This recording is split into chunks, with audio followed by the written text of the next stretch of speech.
بسم اللہ الرحمن الرحیم۔ میرے چینل پر خوش آمدید۔ کہانی کا آغاز کرتے ہیں۔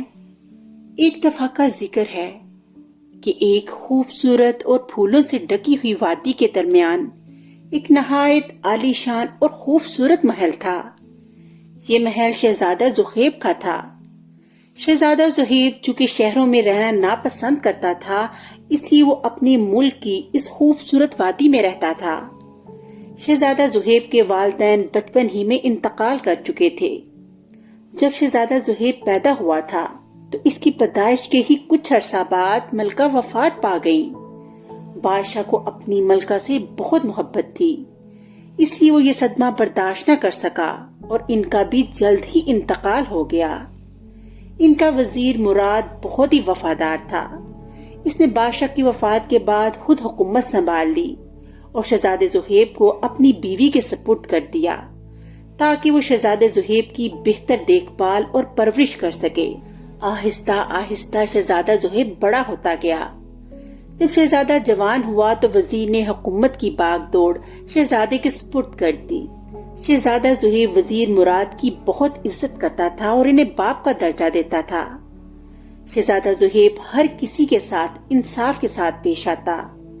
ملک کا ہر شخص چاہے وہ امیر ہو یا غریب شہزادے سے بہت خوش تھا، کیونکہ ہر شخص کو انصاف مہیا ہوتا تھا۔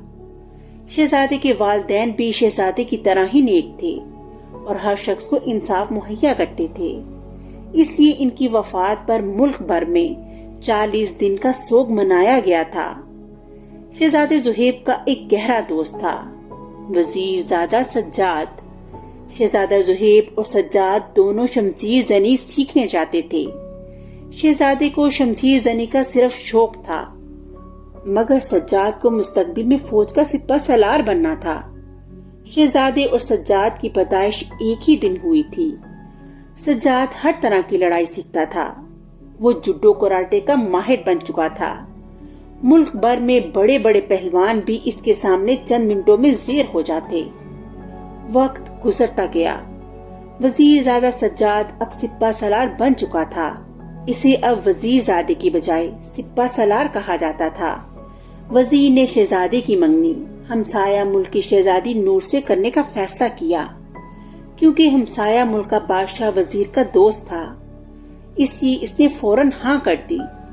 ایک دن شہزادہ اپنے کمرے میں بیٹھا ہوا تھا کہ ایک ملازم نے آ کر بتایا کہ ہمسایہ ملک سے آپ کے لیے خط آیا ہے۔ شہزادہ محل کے تمام ملازموں اور وزیروں کو ایک نظر سے دیکھتا تھا۔ اس کے کمرے میں ہر کسی کو بلا خوف و خطر آنے کی اجازت تھی۔ شہزادے نے اس کے ہاتھ سے خط لے لیا۔ ملازم شہزادے کو خط دے کر باہر نکل گیا۔ شہزادے نے خط کھولا تو اس میں ایک چھوٹا سا کاغذ تھا۔ خط کھولنے پر پتا چلا کہ اس کی منگیتر شہزادی نور نے اسے بیچا ہے۔ خط میں لکھا تھا، شہزادہ زحیب، تم مجھ سے شادی کرنا چاہتے ہو، مگر میں اس وقت تک تم سے شادی نہیں کروں گی جب تک میں طلسمی انگوٹھی حاصل نہ کر لوں۔ اگر تم میری مدد کرنا چاہتے ہو تو پائن کے جنگل میں آ جانا، میں تمہارا انتظار کروں گی۔ فقط تمہاری منگیتر شہزادی نور۔ شہزادہ شہزادی نور کو بہت پسند کرتا تھا۔ شہزادہ کچھ دیر سوچ میں پڑ گیا، پھر کچھ سوچ کر یہ خط وزیر مراد کو دے دیا۔ وزیر مراد نے خط پڑھ کر کہا، شہزادے، تمہیں کیا ضرورت ہے اس کی مدد کرنے کی، اس کی خاطر جنگل میں بھٹکنے کی؟ شہزادہ زحیب بولا، میں اس کی ضد پوری کروں گا اور طلسمی انگوٹھی حاصل کرنے میں اس کی مدد کروں گا۔ وزیر مراد بولا، ٹھیک ہے شہزادے، تمہاری مرضی۔ شہزادے نے اپنی تلوار اٹھا کر میان میں سجا لی اور پھر وہ تیزی سے پائن کے جنگل کی طرف چل پڑا۔ پائن کے جنگل میں خونی درندے نہیں تھے، وہاں ہرن اور دوسرے چھوٹے چھوٹے جانور تھے۔ وزیر مراد نے شہزادے کو رخصت کیا تو دل میں اس کی کامیابی کی دعائیں مانگنے لگا۔ اس نے شہزادے کی منگنی کر دی تھی، وہ جلد از جلد اس کی شادی کرنا چاہتا تھا کہ ملازم نے آ کر بتایا کہ ہمسایہ ملک کے بادشاہ سلامت تشریف لائے ہیں اور مہمان خانے میں ہیں۔ وزیر مراد یہ سن کر حیران ہوا اور پھر جلدی سے مہمان خانے کی طرف چل دیا۔ چونکہ شام کا وقت تھا اس لیے دسترخوان لگا دیا گیا۔ کھانا کھانے کے بعد ہمسایہ ملک کا بادشاہ فراز بولا، شہزادی کی منگنی تو شہزادہ زہیب کے ساتھ ہو چکی ہے، مگر آپ کا بیٹا ابھی باقی ہے۔ اگر آپ چاہیں تو آپ اپنے بیٹے کی شادی ہمارے وزیر کی بیٹی جو شہزادی نور کی سہیلی بھی ہے اس سے کرا سکتے ہیں۔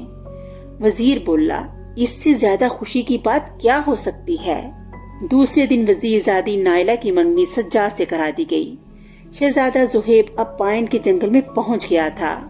وہ شہزادی کو تلاش کر رہا تھا۔ کئی گھنٹے کی تلاش کے باوجود اسے شہزادی نہ ملی تو وہ ایک درخت کے ساتھ ٹیک لگا کر بیٹھ گیا۔ وہ سوچ رہا تھا کہ شاید شہزادی نے اس سے مذاق کیا ہے۔ اچانک اسے مترنم کہکا سنائی دیا۔ اس نے آواز کی جانب دیکھا تو وہاں شہزادی نور کھڑی تھی۔ وہ بولی، تو اتنی ہمت تھی شہزادے زہیب میں، وہ تو مجھے تلاش بھی نہ کر پایا۔ شہزادے نے کوئی جواب نہ دیا اور اٹھ کھڑا ہوا۔ شہزادی نور بولی، مجھے یقین تھا تم ضرور آؤ گے۔ شہزادہ بولا، تمہیں کیسے یقین تھا کہ میں ضرور آؤں گا؟ شہزادی بولی، میں جانتی ہوں کہ تم مجھے بہت چاہتے ہو اور میری تم سے منگنی بھی ہو چکی ہے اور تم اپنی ہونے والی بیوی کی مدد ضرور کرتے۔ شہزادہ اس کی ذہانت کی داد دیے بغیر نہ رہ سکا۔ شہزادی نور بلا شبہ خوبصورت تھی، اتنی ہی ذہین بھی تھی۔ پھر شہزادے نے شہزادی نور سے پوچھا کہ طلسمی انگوٹھی اس جنگل میں ہے یا کہیں اور؟ شہزادی نور نے جواب دیا، وہ انگوٹھی اسی جنگل میں ایک سرخ عقاب کے پیٹ میں ہے۔ پھر دونوں عقاب کی تلاش کرنے لگے۔ کئی گھنٹوں میں انہوں نے پورا جنگل کا چکر لگایا مگر وہ عقاب نہ ملا۔ آخرکار وہ تھک گئے اور ایک درخت سے ٹیک لگا کر بیٹھ گئے کہ شہزادے کی نظر درخت کے اوپر پڑی اور اس کی آنکھیں چمک اٹھیں۔ اوپر سرخ عقاب تھا۔ شہزادے نے شہزادی کو عقاب کے بارے میں بتایا اور تیر کمان لے کر نشانہ لگایا اور تیر چھوڑ دیا۔ تیر جو ہی عقاب کو لگا، عقاب زمین پر گر گیا۔ شہزادے نے خنجر سے اس کا پیٹ چاک کیا اور اس کے سامنے انگوٹھی پڑی تھی۔ شہزادے نے آگے بڑھ کر انگوٹھی اٹھا لی۔ طلسمی انگوٹھی نہایت خوبصورت اور سونے کی بنی ہوئی تھی۔ اس میں نگ کی جگہ ہیرے لگے ہوئے تھے۔ شہزادے زہیب نے انگوٹھی شہزادی کو دے دی اور اسے محل میں چھوڑ کر اپنے محل کی طرف روانہ ہو گیا۔ گھوڑا ہوا سے باتیں کرتا ہوا جا رہا تھا۔ 2 دن کی مسافت کے بعد وہ محل میں پہنچ گیا۔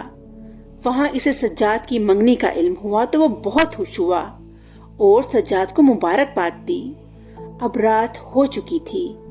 اچانک سرحدوں پر شور و گل کی آوازیں آنے لگیں اور شہزادے کے محل پر دشمن ملک نے حملہ کر دیا، مگر سجاد کی بہترین جرات مندی نے 3000 سپاہیوں کے ساتھ 3 لاکھ دشمنوں کا راتوں رات خاتمہ کر دیا اور انوکھی داستان قائم کر دی۔ صبح شہزادہ زہیب نے اپنے دوست اور سپہ سالار سجاد کو ملک کا سب سے بڑا بہادری کا تمغہ سیف ٹائیگر سے نوازا۔ وزیر مراد نے اس خوشی کے موقع پر شہزادہ زہیب کی شادی نور سے اور سجاد کی نائلہ سے شادی کرنے کا اعلان کر دیا اور بڑی خوشی سے اور بڑی دھوم دھام سے شادی کی گئی۔ اس طرح کہانی کا اختتام ہو گیا۔ اگلی کہانی کے ساتھ پھر ملیں گے، تب تک کے لیے اللہ حافظ۔